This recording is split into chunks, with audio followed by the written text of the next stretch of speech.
Capítulo 1. El paraíso de la convertibilidad. Cómo Argentina apostó todo al dólar. 1 de diciembre de 2001. 70.000 millones de dólares quedan atrapados en los bancos argentinos. Las calles de Buenos Aires estallan en furia. Miles de personas golpean cacerolas frente al Congreso, exigiendo su dinero, su futuro, su dignidad. 39 personas morirán en las próximas semanas. El presidente huirá en helicóptero desde la Casa Rosada mientras el país arde. Esta es la historia del mayor colapso financiero de Latinoamérica, una tragedia que destruyó los ahorros de millones y marcó a fuego a toda una generación. Pero para entender cómo llegamos a ese infierno, debemos retroceder exactamente 10 años atrás, cuando Argentina creyó haber encontrado la solución mágica a todos sus problemas. Si disfrutas este tipo de análisis profundo sobre crisis económicas y te interesa entender cómo colapsan las economías, suscríbete a Club Financiero. Aquí desentrañamos las historias más impactantes del mundo financiero, esas que cambiaron países enteros y arruinaron a millones. No te pierdas los próximos episodios donde seguiremos esta historia hasta su devastador final. 1989. Argentina estaba literalmente en llamas económicas. La hiperinflación alcanzaba el 3000% anual, lo que significa que los precios se duplicaban cada mes. Las familias corrían a los supermercados apenas cobraban sus salarios porque el dinero perdía valor mientras caminaban por los pasillos. Los comerciantes remarcaban precios varias veces al día con etiquetas adhesivas sobre las anteriores. El austral, la moneda nacional, era papel sin valor. La gente guardaba dólares bajo el colchón, desconfiando de todo el sistema. El caos económico era total y absoluto. Cuando Carlos Menem asumió la presidencia en julio de 1989, heredó un país al borde del abismo. Sus primeros intentos de estabilizar la economía fracasaron estrepitosamente. La inflación seguía devorando los ahorros y los salarios. Las reservas del Banco Central se agotaban día tras día. Argentina necesitaba un shock, una medida tan drástica que cortara de raíz la espiral inflacionaria. Y en abril de 1991, esa medida llegó de la mano de un economista que se convertiría en figura central de esta tragedia: Domingo Cavallo. Cavallo presentó lo que llamó el Plan de Convertibilidad. La idea era revolucionaria en su simplicidad: atar el peso argentino al dólar estadounidense en una paridad 1-1. Por cada peso en circulación, el Banco Central debía tener un dólar en reservas. Era lo que se conoce como Currency Board o caja de conversión, un sistema que eliminaba completamente la capacidad del gobierno de imprimir dinero a voluntad. La ley establecía que cualquier ciudadano podía ir a un banco y cambiar sus pesos por dólares a esa tasa fija, en cualquier momento, sin restricciones. Era una promesa de hierro grabada en la ley. Un peso siempre valdría $1. Los resultados fueron inicialmente milagrosos. La inflación, que había sido el demonio que atormentaba a Argentina durante décadas, cayó en picada. Del 3000% de 1989 bajó a solo 3% en 1990. Por primera vez en generaciones, los argentinos podían planificar su futuro sin el terror de ver evaporarse sus ahorros de la noche a la mañana. Los salarios mantenían su poder adquisitivo, los precios se estabilizaban, la confianza regresaba lentamente a un país que había olvidado lo que era vivir sin el caos monetario. Pero el plan de convertibilidad trajo mucho más que solo estabilidad de precios. Menem implementó simultáneamente un programa masivo de reformas neoliberales que transformaron Argentina de arriba abajo. Privatizó prácticamente todo: aerolíneas, teléfonos, petróleo, gas, agua, electricidad, ferrocarriles. Empresas estatales que habían operado durante décadas pasaron a manos privadas, muchas veces extranjeras. Liberalizó el comercio, bajando aranceles y eliminando barreras a las importaciones. Flexibilizó las leyes laborales para facilitar despidos y reducir costos empresariales. El dinero extranjero comenzó a fluir hacia Argentina como un torrente. La economía explotó en crecimiento. Entre 1991 y 1995, el Producto Interno Bruto creció a una tasa anual del 8%. Era un boom económico sin precedentes en la historia reciente argentina. Las inversiones extranjeras alcanzaban récords históricos. Buenos Aires se llenaba de capitales internacionales apostando por el milagro argentino. Los shopping centers se multiplicaban, llenos de productos importados que ahora eran accesibles gracias al peso fuerte. La clase media viajaba a Miami de compras, aprovechando la paridad cambiaria. Argentina parecía finalmente haber encontrado el camino hacia el primer mundo. Antes de continuar con esta historia, déjame en los comentarios desde dónde nos estás viendo y si recuerdas esta crisis o si tus padres te contaron cómo la vivieron. Me encantaría saber cuántos de ustedes son de Argentina y tienen memoria de estos años terribles. Pero debajo de esta aparente prosperidad, se estaban formando grietas profundas que eventualmente destruirían todo el sistema. El peso atado al dólar creó una sobrevaluación masiva de la moneda argentina. Los estudios posteriores mostraron que el tipo de cambio real durante la convertibilidad estaba 50% por encima del promedio histórico de Argentina entre 1970 y 1990. Esto significaba que los productos argentinos eran caros para el resto del mundo, mientras que los importados eran artificialmente baratos. Las fábricas locales no podían competir con las importaciones y comenzaron a cerrar, destruyendo empleos industriales por miles. El gobierno enfrentaba un problema fiscal crónico y creciente. Las privatizaciones habían generado ingresos únicos, un golpe de efectividad inmediato, pero una vez vendidas las joyas de la corona estatal, esos recursos se agotaron. Los gastos públicos seguían siendo altos mientras los ingresos no crecían al mismo ritmo. El déficit fiscal se convirtió en una constante estructural del modelo. Y como el gobierno no podía simplemente imprimir dinero para financiar ese déficit, debido a las restricciones del Currency Board, solo tenía una opción: endeudarse. La deuda pública comenzó a crecer de manera exponencial, mes tras mes, año tras año. El efecto tequila de 1995, cuando México devaluó bruscamente el peso mexicano, fue el primer golpe serio al sistema. Los inversores internacionales, asustados, retiraron capitales de toda Latinoamérica. Argentina sufrió una corrida bancaria y una recesión, pero Menem y Cavallo lograron sostener la convertibilidad con préstamos de emergencia del Fondo Monetario Internacional.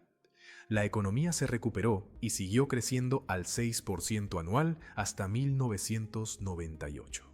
Parecía que la tormenta había pasado. Luego llegó 1998 y con ese año comenzó el fin del sueño argentino.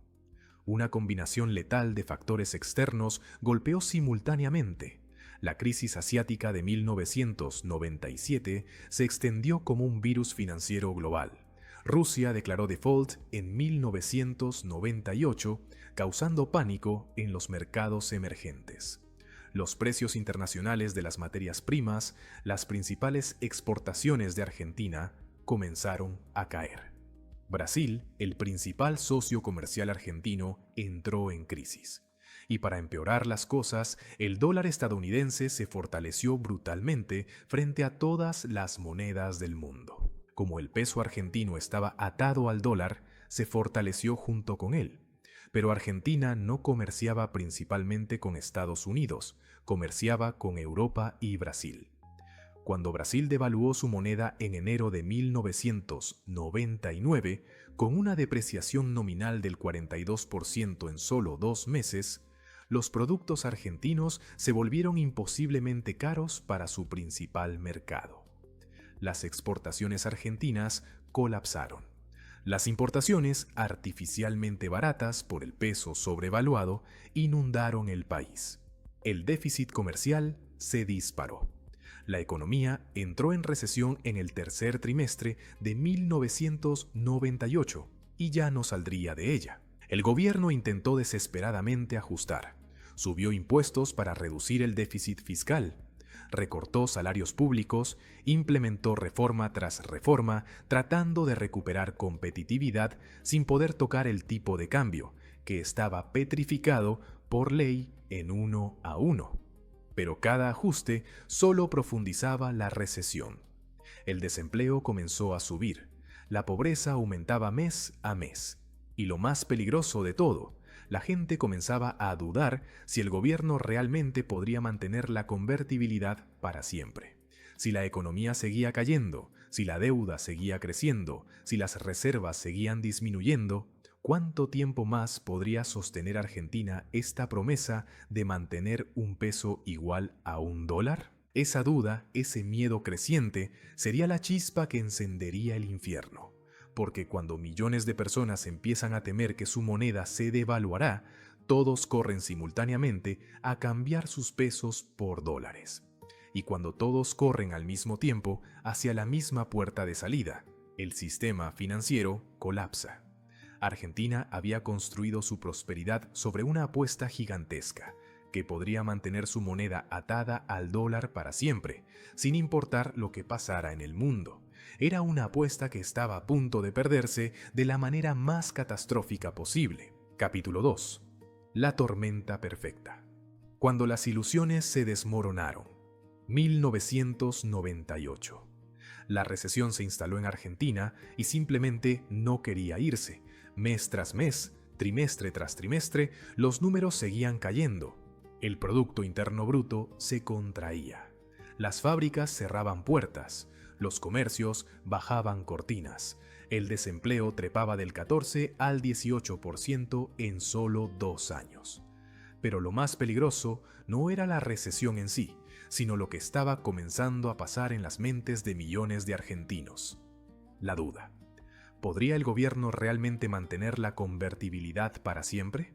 ¿Qué pasaría si la deuda seguía creciendo y la economía seguía cayendo? ¿Y si un día el peso dejaba de valer $1? En octubre de 1999, Fernando de la Rúa ganó las elecciones presidenciales prometiendo mantener la convertibilidad, pero sacando a Argentina de la recesión. Era una contradicción casi imposible de resolver. Heredó un país en caída libre económica, con un déficit fiscal galopante y una deuda pública que ya alcanzaba los 128.000 millones de dólares.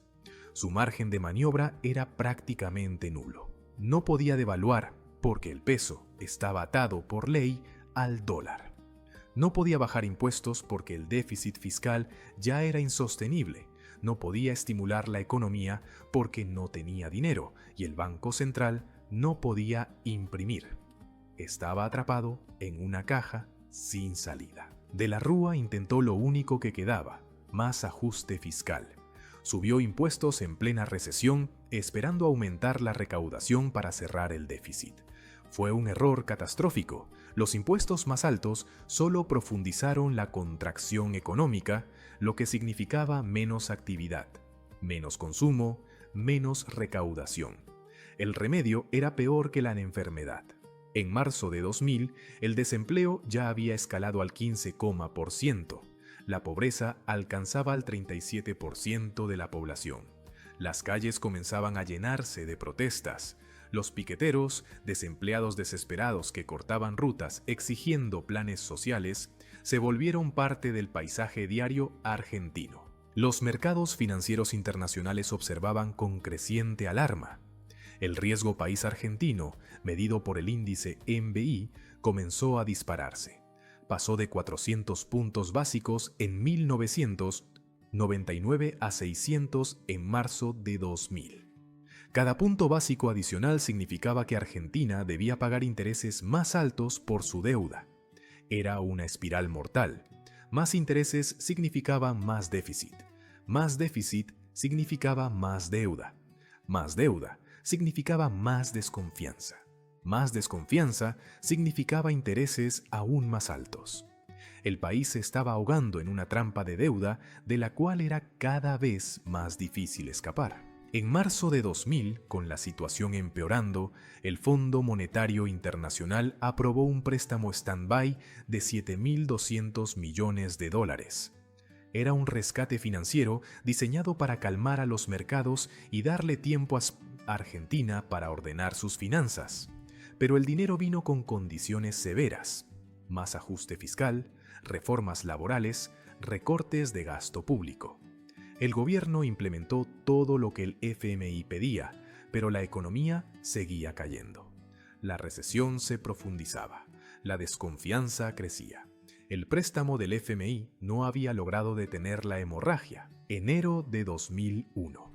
La situación se volvió crítica. Los depósitos bancarios comenzaron a caer por primera vez desde el inicio de la convertibilidad una década atrás.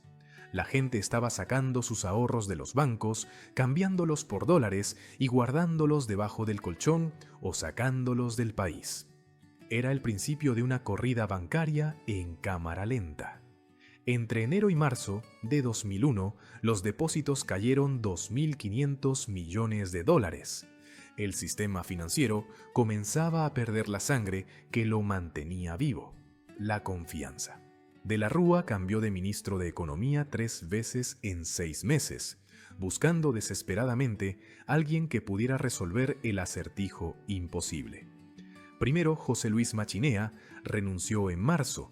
Lo reemplazó Ricardo López Murphy, quien duró exactamente 16 días antes de renunciar por la presión política contra sus medidas de ajuste.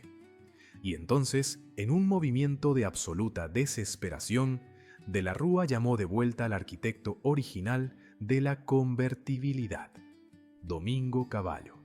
El hombre que había creado el sistema 10 años atrás regresaba para intentar salvarlo de su propia destrucción.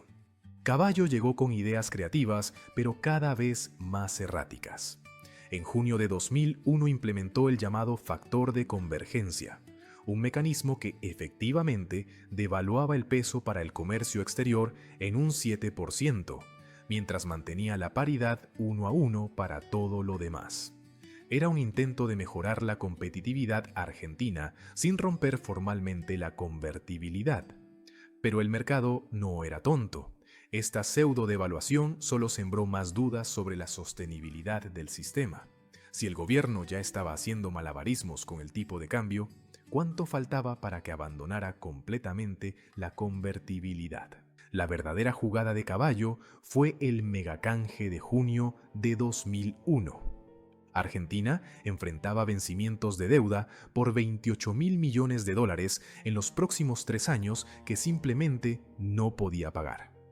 Cavallo organizó la operación de canje de deuda más grande de la historia. Los tenedores de bonos argentinos aceptarían cambiar sus bonos actuales por nuevos bonos con vencimientos más largos, dándole a la Argentina tiempo para respirar. A cambio, Argentina pagaría tasas de interés brutalmente altas, del 15% anual. El megacanje logró canjear casi $30.000 millones en bonos, pero a un costo devastador. El problema del megacanje fue triple. Primero, las tasas de interés altísimas significaban que Argentina ahora debía pagar $6.000 millones adicionales en intereses futuros. Segundo, los bancos argentinos fueron presionados a participar en el canje, comprando bonos del gobierno que en realidad eran cada vez más riesgosos, contaminando sus balances. Tercero, y más importante, el megacanje fue visto por los mercados internacionales como lo que realmente era: una reestructuración de deuda encubierta, una admisión implícita de que Argentina no podía pagar. Las agencias calificadoras rebajaron la nota crediticia argentina. El riesgo país explotó por encima de los 1.000 puntos básicos. Julio de 2001 marcó el punto de no retorno. El gobierno anunció déficit cero, una medida draconiana que prometía eliminar completamente el déficit fiscal de la noche a la mañana.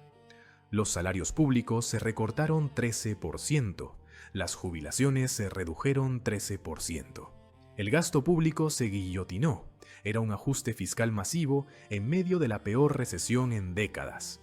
La respuesta fue predecible: huelgas generales, protestas masivas, caos social. La economía se contrajo aún más violentamente. La recaudación tributaria colapsó. El déficit cero se reveló como una fantasía imposible. Agosto de 2001. Los depósitos bancarios entraron en caída libre. En un solo mes, 1.400 millones de dólares salieron del sistema bancario. En septiembre, otros 1.000 millones. En octubre, 1.200 millones. En noviembre, 2.000 millones. La corrida bancaria ya no era en cámara lenta, era una estampida. Las reservas del Banco Central caían al mismo ritmo. Argentina estaba literalmente quedándose sin dólares. Y sin dólares no podía mantener la promesa de la convertibilidad. El edificio entero estaba a punto de colapsar. El FMI aprobó en septiembre un último préstamo de emergencia de 8.000 millones de dólares, el blindaje 2. Pero esta vez el dinero ni siquiera logró detener la caída por un día. Los mercados sabían que era solo posponer lo inevitable. El spread de los bonos argentinos alcanzó los 3.500 puntos básicos en octubre. Esto significaba que Argentina debía pagar 35% de interés anual para endeudarse.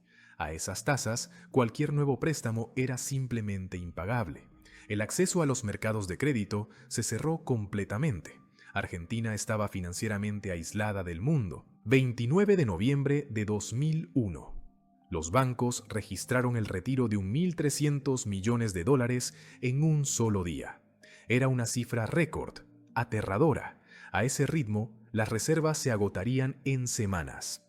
Caballo sabía que se había quedado sin opciones.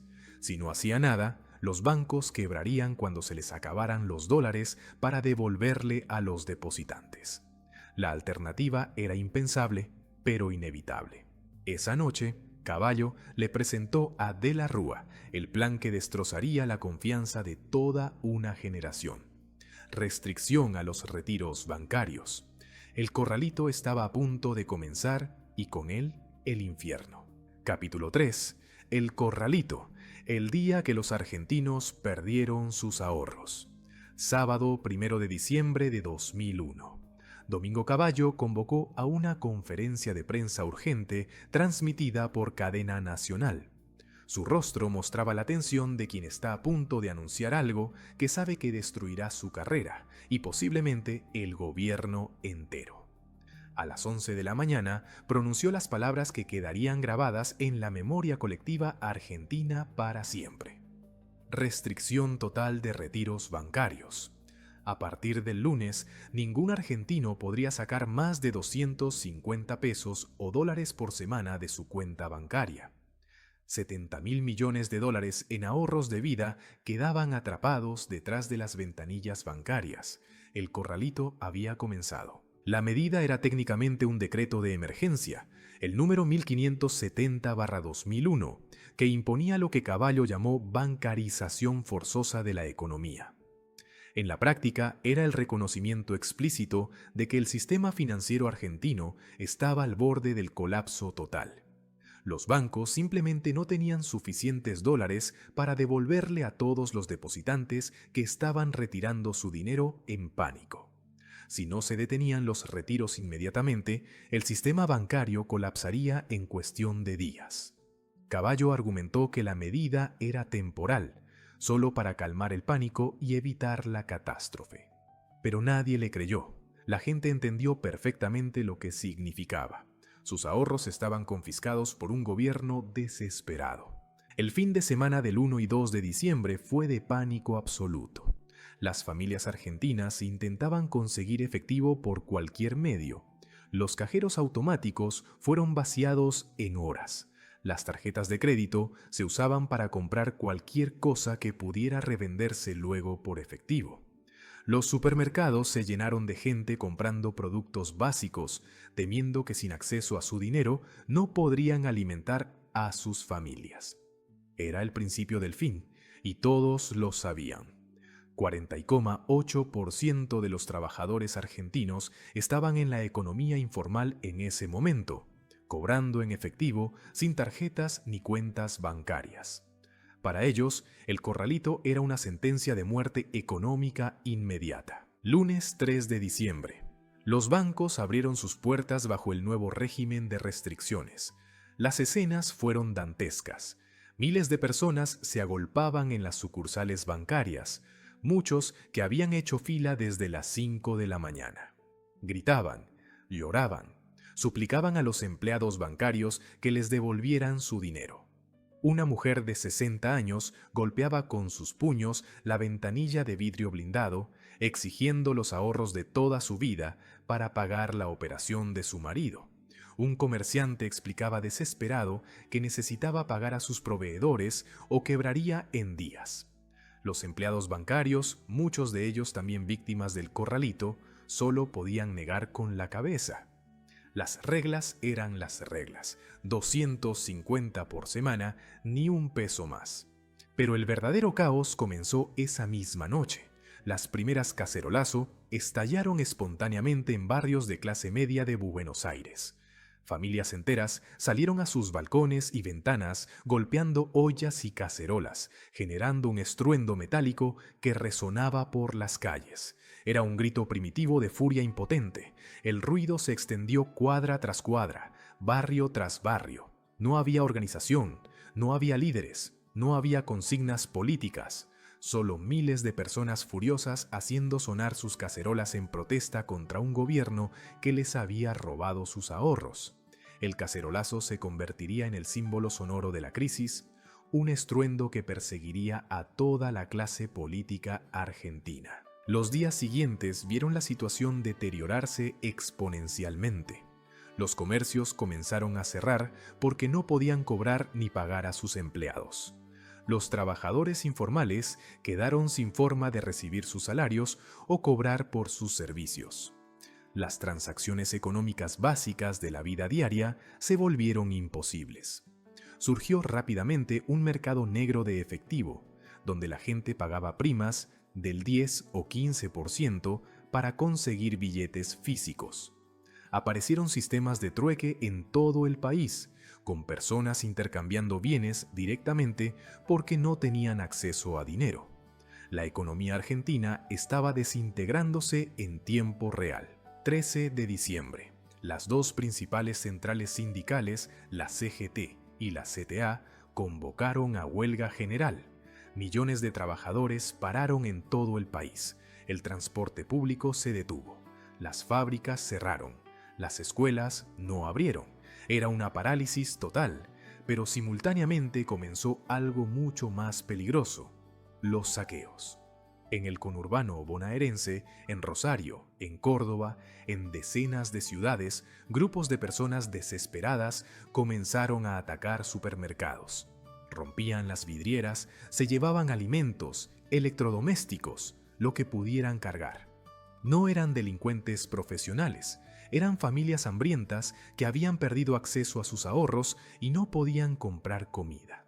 El orden social se estaba desmoronando. Las imágenes de los saqueos aterrorizaron a la clase media argentina. Los noticieros mostraban en vivo cómo multitudes saqueaban comercios mientras la policía observaba sin intervenir o intervenía con violencia desproporcionada. Ya había muertos. Una mujer de 30 años recibió un disparo policial mientras intentaba llevarse un paquete de arroz de un supermercado en el Gran Buenos Aires.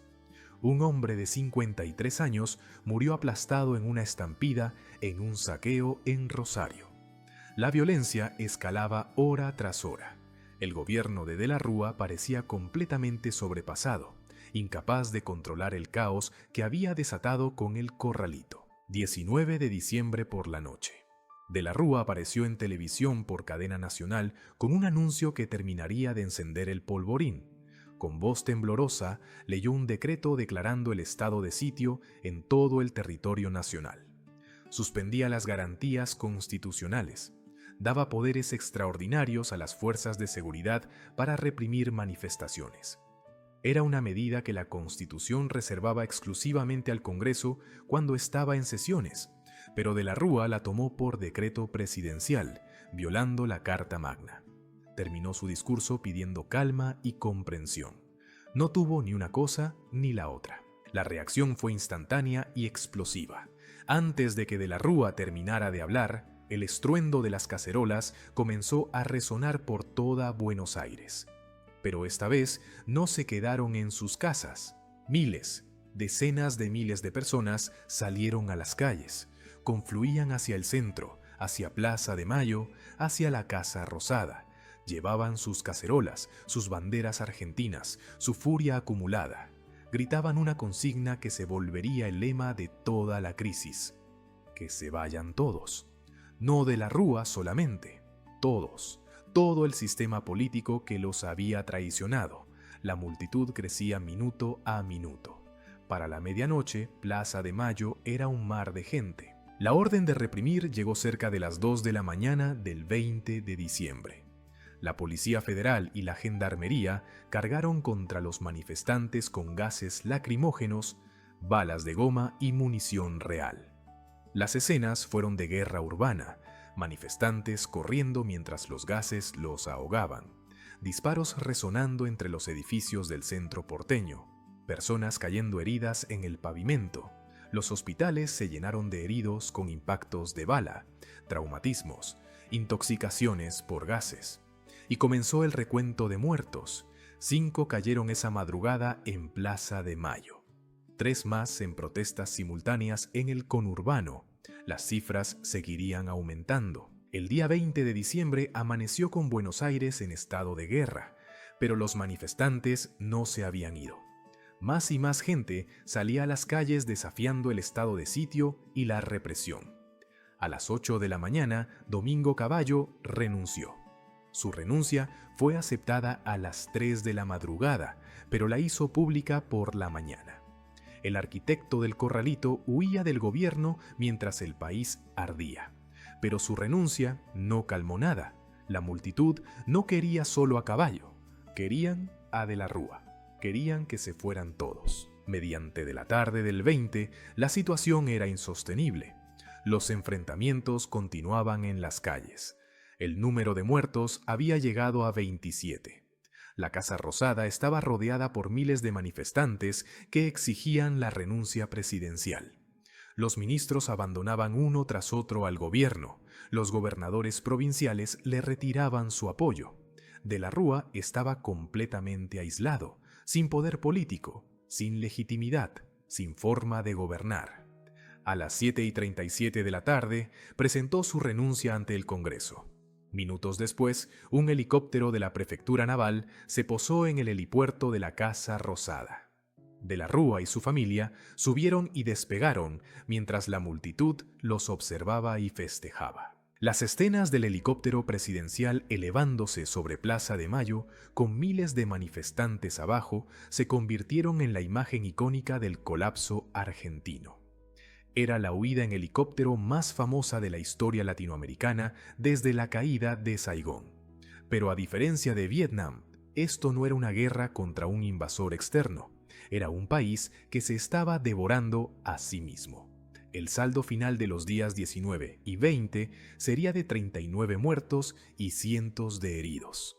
El Corralito había cobrado su precio en sangre. Lo que siguió fue un carrusel político surrealista. Ramón Puerta, presidente del Senado, asumió interinamente, pero se negó a ser presidente permanente. El Congreso eligió entonces al gobernador de San Luis, Adolfo Rodríguez Saá, quien asumió el 23 de diciembre. Duró exactamente 7 días. Renunció el 30 de diciembre después de enfrentarse con su propio partido y con nuevos cacerolazos. Puerta volvió a asumir interinamente. El 30 de diciembre, el Congreso eligió finalmente a Eduardo Duhalde, ex vicepresidente de Menem. Argentina había tenido 5 presidentes en menos de 2 semanas. Era un récord de inestabilidad política sin precedentes en la historia argentina. El país estaba en caída libre total, sin liderazgo, sin rumbo, sin esperanza. Y lo peor aún estaba por venir. Capítulo 4. Del colapso a las cicatrices. El legado de una generación traicionada. 1 de enero de 2002. Eduardo Duhalde asumió la presidencia de una Argentina que ya no era un país.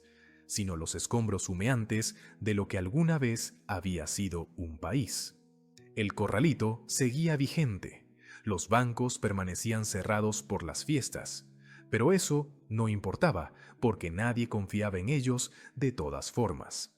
Las calles mostraban vidrieras rotas de los saqueos, grafitis con la consigna "que se vayan todos" en cada pared, y una sensación colectiva de que todo lo que se había construido durante décadas se había evaporado en semanas. Pero si los argentinos creían que ya habían tocado fondo, estaban equivocados. Lo peor aún estaba por venir. El golpe final, el que destruiría los ahorros de millones y marcaría a fuego a toda una generación, llegaría en las siguientes semanas. Duhalde enfrentaba una decisión imposible. La convertibilidad, ese sistema que había atado el peso al dólar durante 10 años, ya era insostenible. Las reservas del Banco Central habían caído a 14.000 millones de dólares, muy por debajo de los 70.000 millones en depósitos que teóricamente debían respaldar.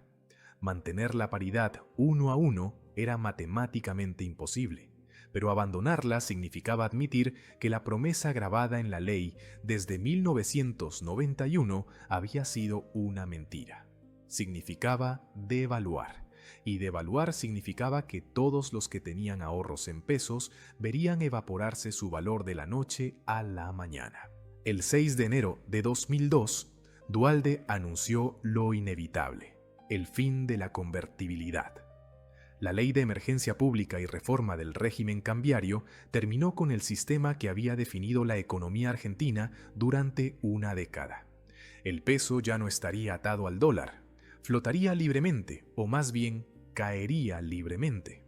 El tipo de cambio oficial se fijó inicialmente en 1,40 pesos por dólar, una devaluación del 40% de un solo golpe. Pero nadie creía que se quedaría ahí. Los mercados negros ya cotizaban el dólar a 2 pesos y seguiría subiendo. La pregunta no era si el peso colapsaría, sino cuánto colapsaría. Pero lo que vino después fue aún más devastador que la devaluación misma: la pesificación. El gobierno decretó que todos los depósitos bancarios en dólares serían convertidos forzosamente a pesos a una tasa de 1,40 por cada dólar. Los ahorristas que tenían 10.000 dólares en el banco ahora tenían 14.000 pesos. En papel sonaba como una ganancia, pero el peso se estaba devaluando a velocidad de vértigo. Para febrero, el dólar ya cotizaba a 2 pesos. Para junio, a 3 pesos. Para julio, había tocado los pesos por dólar. Esos 14.000 pesos que supuestamente valían 10.000 dólares, ahora valían solo 3.500 dólares. Los ahorristas habían perdido el 65% del valor real de sus ahorros por decreto gubernamental. Las escenas en los bancos cuando finalmente reabrieron fueron de furia y desesperación absolutas. Miles de personas hacían filas desde la madrugada, no para depositar, sino para tratar de rescatar lo que quedaba de sus ahorros. Una mujer de 70 años lloraba frente a un cajero automático, explicándole a un periodista que sus 50.000 dólares de ahorros de toda una vida ahora eran 70.000 pesos que valían menos de 20.000 dólares. Un comerciante de 50 años describía cómo los 120.000 dólares que había ahorrado durante 30 años de trabajo para su jubilación ahora valían apenas 30.000 dólares. La clase media argentina, que había confiado en el sistema bancario, que había creído en la promesa de la convertibilidad, había sido destruida. Pero el gobierno no solo pesificó los depósitos, también pesificó las deudas, pero de manera asimétrica. Las deudas en dólares con los bancos se convirtieron a pesos a una tasa de 1 a 1. Esto significaba que alguien que debía 100.000 dólares ahora debía 100.000 pesos. Que con el dólar a pesos equivalían a solo 25.000 dólares. Los deudores se beneficiaron enormemente, mientras que los bancos absorbieron pérdidas masivas. Esta asimetría, diseñada para proteger a los deudores hipotecarios y empresarios, destruyó los balances de los bancos. Varias entidades quebraron. El sistema financiero argentino colapsó completamente y necesitaría años para recuperarse. 23 de diciembre de 2001. En medio del caos político, Rodríguez Saá había hecho un anuncio que retumbaría en los mercados financieros globales. Argentina declaraba default, suspensión de pagos de su deuda soberana. La cifra era astronómica, $100.000 millones en bonos gubernamentales. Algunas estimaciones incluían deuda provincial y corporativa, llevando el total a $132.000 millones. Era el mayor incumplimiento soberano de la historia hasta ese momento, superando incluso el default ruso de 1998. Argentina se convertía en paria financiera internacional, cortada de los mercados de crédito, incapaz de pedir prestado un solo dólar. Las consecuencias sociales fueron catastróficas más allá de cualquier medida. La tasa de pobreza, que ya era alta al 38% en 2001, explotó al 57% en mayo de 2002. Otras mediciones la situaban incluso más alta, en el 66%. Esto significaba que más de 20 millones de argentinos vivían por debajo de la línea de pobreza. La indigencia, pobreza extrema, alcanzó el 27%. Millones de argentinos no podían alimentarse adecuadamente. Los comedores populares se llenaban de familias de clase media que nunca habían necesitado asistencia social hasta ahora.